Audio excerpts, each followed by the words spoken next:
Assalomu alaykum, Nurbek aka, yaxshimisiz, salomatmisiz? Va alaykum assalom, yaxshi. Avvalambor bugungi tavallud ayyomingiz, shodiyona, shukrona kuningiz bilan sizni muborakbod etamiz. Rahmat. Nadarmas umringiz ziyoda, tanajoningiz, sihat salomatligingiz mustahkam bo'lsin. Ayni daqiqalarda biz siz bilan Jannat Gulrayhonim loyihasidan loyiha ijodkori sizni Gulchirayxon bezovta qilmoqda. Bugungi fayzli ayyomingiz, shodiyona kuningiz muborak bo'lsin.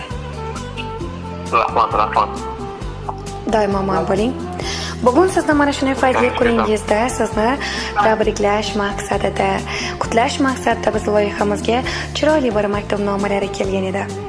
Xo'sh, kimdan kutasiz mana shu maktub egalarini? Bizga kim murojaat qilgan bo'lishi mumkin? Onam, opam,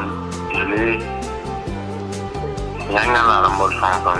Xo'p, yana kim bo'lishi mumkin? Aynan bu nomlar jigarlaringiz tomonidan kelgan. Opacham bo'lishi mumkin. Opachalarimdan biri. Yo'q, sizni akalaringiz Mansurbek aka, Ulug'bek akalarimiz nomidan qabul qilasiz. Rahmat, yo'llar sog' bo'lsin, dinlar sog' bo'lsin.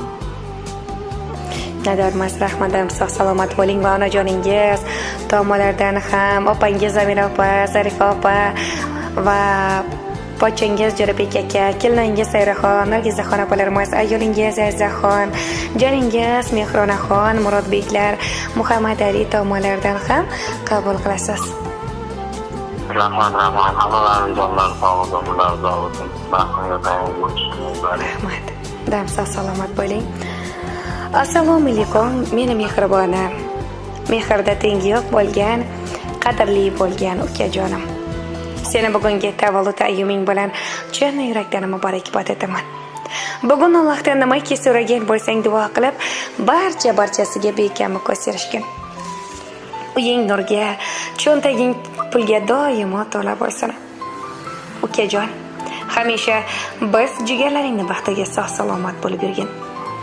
Dilingdagi nimaki orzu umidlaring bo'lsa, Robbim barchasini birin-ketin amalga oshirsin. Sendagi esa mehribon ukajonim borligidan Allohga shukr qilaman.